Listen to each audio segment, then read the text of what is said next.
What is up, watch friends? Welcome to Talking Timepieces with Tony. I'm Tony.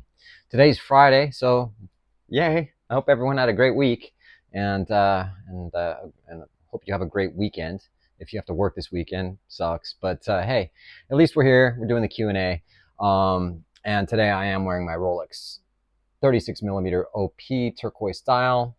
My favorite OP. I don't know. I just love this color. Just my thing.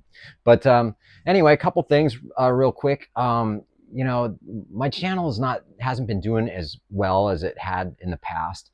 For those of you who don't know, I've been doing this since 2016. My first YouTube channel I started in 2016, and first video was January of 2017. That channel got lost due to a technical issue with Google, and the phone number that was associated with that account for some reason was not my phone number, and it was irreversible. So I started a new channel just a few years ago, and so I have been doing this for a long time. I am a total watch nerd, geek, enthusiast. I do this channel, straight out of love for watches, and then interacting with you guys, and there's no ulterior motives or agendas, hidden agendas with what I'm doing, And so to get up to the amount of subscribers I have now, which is about 6,800, has taken some time, like as it does. And especially back in the day when watches like Rolex were extremely hard to get, which they still kind of are. But back in that big watch thing, whatever you want to call it, watch boom, my channel grew fairly quickly, and it's just really tapered off. And I sit there and go, okay, is there something I'm doing wrong? Because I'm stuck between 6,000 and 7,000 subscribers, and that's been that way for months, man. My viewers everything's gone down. So I want to keep doing this. I'm going to try to keep doing it, but I lose motivation and inspiration when I'm not getting the subscribes and the likes and whatever. So I don't have hardly any questions this week. And if there's anything I can do to make my channel better, I'd love to hear it in the comments below. And, for the ones who are going to give me like, just quit, whatever comments, whatever. I don't do this full time. I make very little money from this. So that being said, also, I really appreciate everyone who's been buying my art. I got this Jean-Claude. This is Jean-Claude. He's the watch ghost. And my art is all based around Jean-Claude in different scenarios. He's a protector.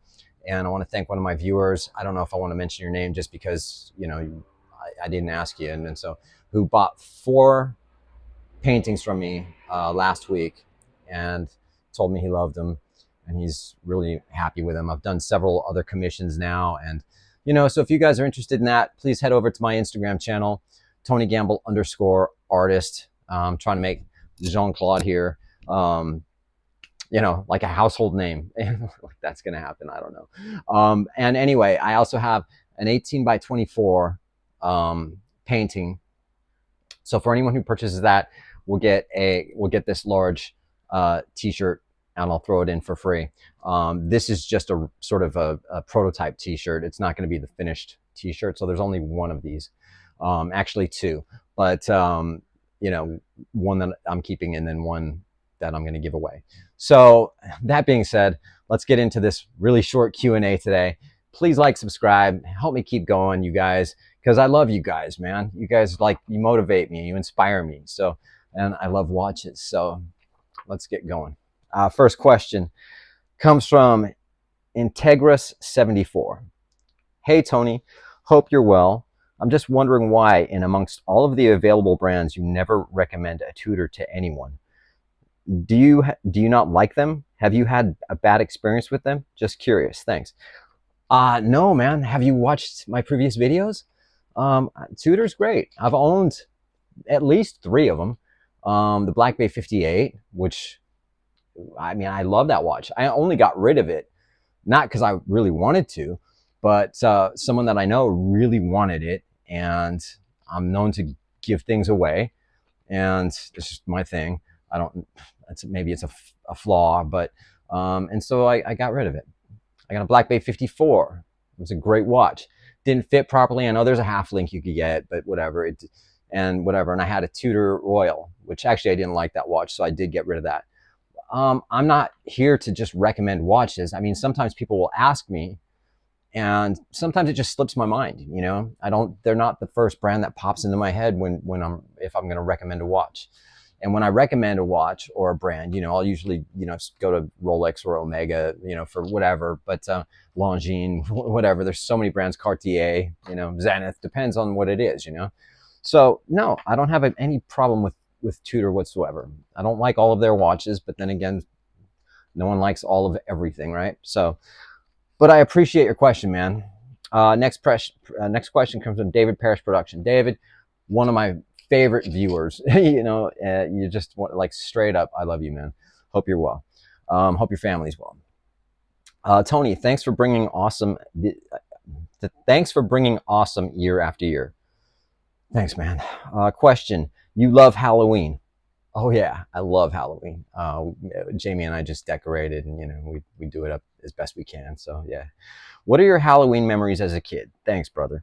Um, that's a difficult one because I had a pretty unique upbringing, and I wouldn't say I had the best childhood. I've loved Halloween since I was a kid, but the memories aren't as fond as I would like them to have been. So, yeah, it was difficult, when you're waiting for your dad to come home to take you trick or treating, and he just doesn't show up, and you're stuck at home, and that's it, So, but I still love Halloween. Thanks for your question, man. Next one, crazy _ Joe _ Devola. Thanks for keeping the fire alive, Tony. I'm trying, man. I'm really trying. Question scenario: you suddenly find yourself going to London for a week. You'll be wearing long sleeves every day because it's cool time of year. You have to wear one watch that you own the entire time you were there. Which watch are you taking? Well, that's actually happened when I was a touring musician. I'd end up in wherever I had to be. But London's not the safest place for a luxury watch. And I wouldn't probably feel too bad wearing a Rolex if I had long sleeves, which I would because it's always cold out there.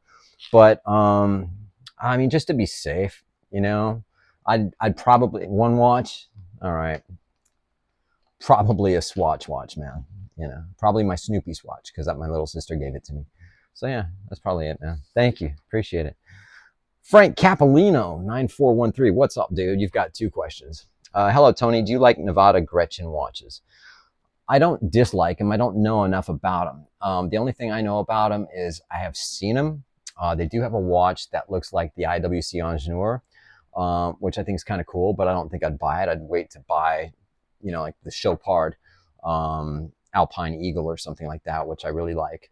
So yeah, I don't have anything against them though. I just don't know enough about them. I would imagine they use Solita movements. Maybe. I don't know. And then your second question is, what do I think about Alpina watches? A brand owned by, I believe, Frederic Constant, but they're owned by the Citizen Group. So, but Frederic Constant and Alpina, they're in the same, I think they're in the same building in Geneva, Switzerland. And they make some cool, field watch. I said they're not field watches, but exploration.